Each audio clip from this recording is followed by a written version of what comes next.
Why Chat Season 3. We're so happy to be back here in Big Faya in Dar Bashir, where MP Nadim Gemayel resides. And we thought it would be a perfect place to have a conversation about the past, the present, and what lies ahead. Twice elected as member of the Lebanese parliament in 2009 and in 2018 and part of the Kata'ib party, Nadim Gemayel has had quite the path. A lawyer by profession, after studying in Paris and working in Doha, he returned to Lebanon to utilize his knowledge and put his experience to the test. He entered politics willingly as the only son of then youngest president-elect Bashir Gemayel, who was assassinated 37 years ago this September 14th. Witnessing difficult parts of history did not alter Nadim's strength to proceed and create impact. You have done a lot for Ashrafiyeh. You've done a lot also for Beirut, which is where you became an MP. So tell us a little bit about your projects there. I helped a lot to reach the voting of the e-transaction law, which was voted last year. I have also presented a bill that is called SALT, which is Société Anonyme Libanaise Technology. It's a new type of company to create a much easier way to deal in business with entrepreneurship, with young people who are willing to enter, to take their adventure in technology. We know very well that the first 3 years are very, very difficult for an entrepreneur or for a startup. Yeah, it's a make or break. Exactly. Right. It's a make or break.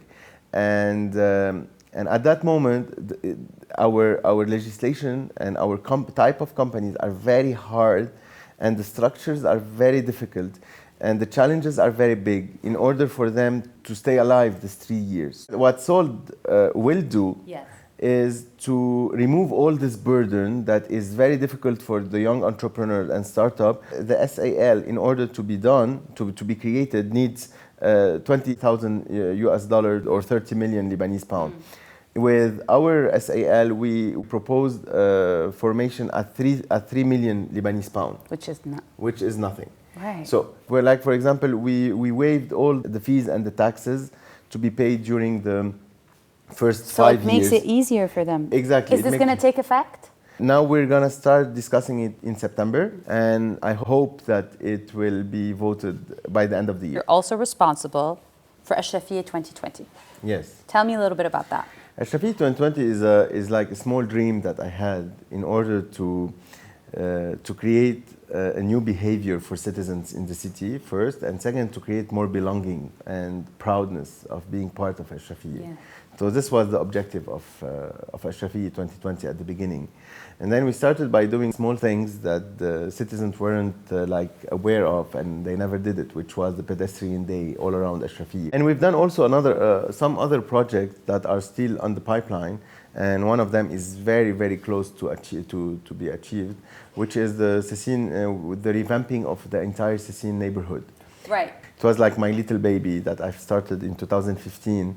It took a lot of endeavor because it was very difficult to promote it, to make people understand the importance of revamping the city. And Sissin Square means a lot to you. Yeah, of course, Sissin Square means a lot. And this is why I'm really, really happy that in 2020, I think we're going to start seeing a new Sissin Square. You've been very vocal about the resistance. Your cousin, MP Sami Gemayel, recently gave a speech stating that the declaration of Sayyid Nasrallah is a violation of the Constitution and a threat to peace decisions. Yeah. What's your take on that? During the past few years, he was saying that I'm the one who will protect Lebanon from any attacks. Today, what is very clear is that Hezbollah is a threat for the peace and stability of Lebanon. Today, it's very clear that Hezbollah is not only protecting, but he's asking the state to protect his militia and to protect his military formation. So, of course, today I'm against any illegal arms in the country. We saw the banks that were closing just because they are sanctions and very close to Hezbollah. We're seeing that the voice is heading up against Hezbollah and against all the situation, and Hezbollah is becoming a real threat for Lebanon. What do we do since Hezbollah has established a position in Lebanon and has made it clear that as long as there's a threat from outside, it's not going to go away? Look, very simple. I believe today that the only one who can protect the Lebanese sovereignty and integrity of the territory.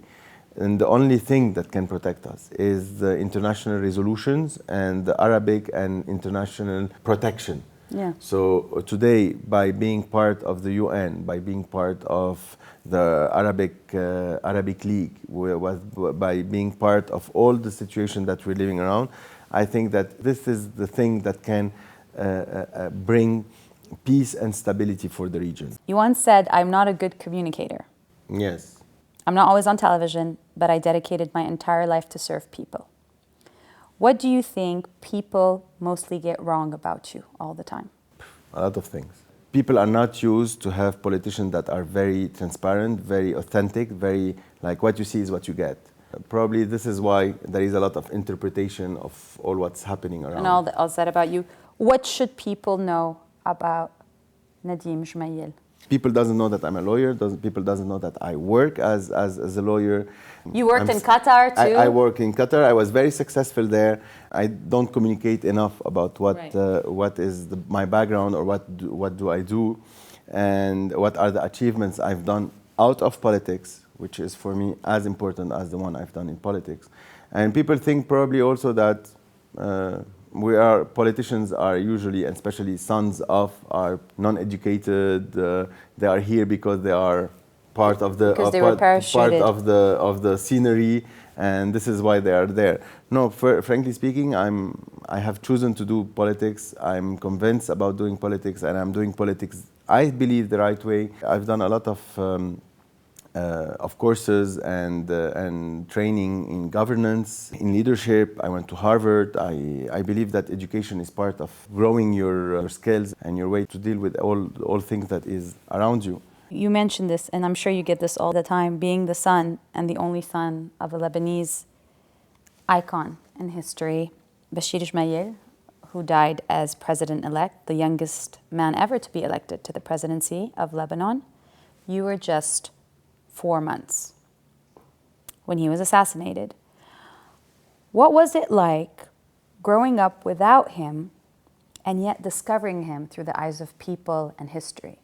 Bashir, for me, is a big puzzle. So I start putting all these pieces together. And now that I have the big picture, I can say very frankly, I don't look like him. I look like myself. I believe that I have the same values, the same principle, but Bashir was an icon, and no one can get close to it. Yeah. And today, my real relief, if I can say, is that I have really took conscience that if you want to be successful, you need to go your path, and your path is the right path. It's not working on any other path. Because it sets high expectations when you are the son. Of course you have a high. How do you deal with the pressure? There is pressure. I'm really convinced that I have to do what I truly believe, and you can be sure it was not easy. It still isn't. At the beginning, it's always, what would have he done? It's always about comparison. The bar is very high, and everyone. And at the end, if someone wants to compare, let him compare. I'm not comparing. I've took this luggage from Bashir. I trained at home, and now I'm going my way. And I know that if I do something that I believe is the true thing I need to do, I will be successful. And if I wasn't, then that's what it is. And this is why, if I can say something for the youth, really, from the beginning, don't get any pressure from anyone in your family or around you. Do whatever you're convinced of. Do what you love to do, what you really believe that you have to do. Get your energy at the maximum and do what it is. If your family doesn't want it to do and you're convinced about it, you'll be successful. You will. And if your family wants you to do something, your family or your environment wants you to do something that you don't love, you don't like, you don't really enjoy doing it, you'll not be successful. Yeah, you will not. Yeah. So this is why today I say to myself, I found out during probably the last 10 years of where I'm doing politics, I found out really what I love to do for my country. This is why I did Ashrafi 2020. You found your own voice. Your father, he had this dream, and many believed he had the ability to achieve it, uniting people from different fronts and wanting to preserve, as he put it, Lebanon's 10,452 kilometers square and protect it from any foreign interference. When you see what's going on today, one can assume that dream is very, very far. Is it still realizable? Unfortunately, it's not only Bashir who's gone. It's all the great people that were at that moment also of history. Because were they enemies or friends or allies or conflictual people, but they were people of values and people of ethics. And today, unfortunately, one of our main difficulties is that we really don't have men of values. We have men of interest. We have men of personal interest. And this is why we've reached so much the depth of the situation. Can Lebanon really exist without any foreign interference? Yes, if we create a strong belonging for one identity and one notion of Lebanon, yes, I think we can create that. But today, if you ask any Lebanese from all the confessions, what's your definition for Lebanon? Each one will give you a certain definition. Each one will tell you that I belong to this, I belong to there. But wasn't it the same during your father's era as well? Yes, but Bashir has proposed a unified identity that is strong for everybody in order for them to bring everybody together. This was the very strong message that Bashir came with, the 10,452 that you were talking about. He created a single identity for all the Lebanese. You can be very different, but you are similar in your identity and in your belonging to the country. And this is not what is existing today. Today you are Maronites, Sunnis, Druze, you belong to a village, you belong to a community, you belong to a party before belonging to Lebanon. Because we didn't create yet the unified notion of what is it to be Lebanese. Yeah. We don't created three common values. You know, in France, you say fraternité, égalité, liberté. What are our unified message today for all the citizens of Lebanon? Equality, there is no. Freedom, I don't know which one we're talking about. Sovereignty, what is the message? Yeah. Equilibrium of power, there is no. I don't believe that unifying them is just we sit together, we drink a cup of coffee, we have dinner, etc. This is not unifying. Unifying is creating values, principles, message for the people to abide by it. So do you believe that we can bring back this dream of your father's? Yeah, if not, I wouldn't be doing politics. And I'm not doing it for Bashir. I'm doing it because his dream is my dream.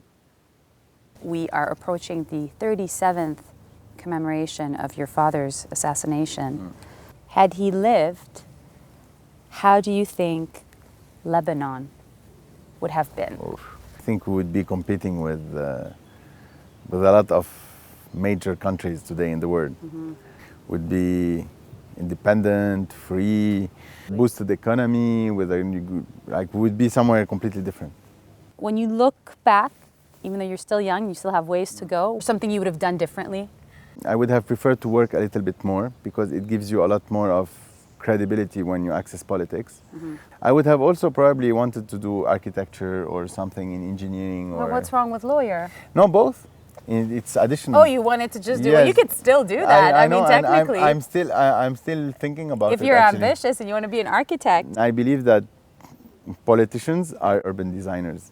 And if they really want to succeed, they need to make their city. Because actually you live in a city. You live, your house is a city. And I love this. Biggest achievement? Not yet. Yes, that's a good answer. Not yet. Still happening. Still happening. But one of the major things that I'm really proud of was when the Fassouh building fell.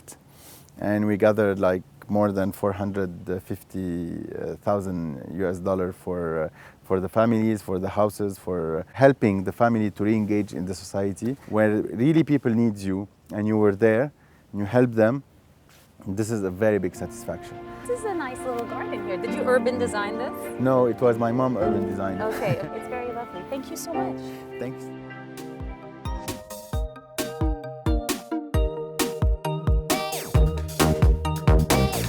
If you like this episode of Why Chats and want to see more, please subscribe to our YouTube channel.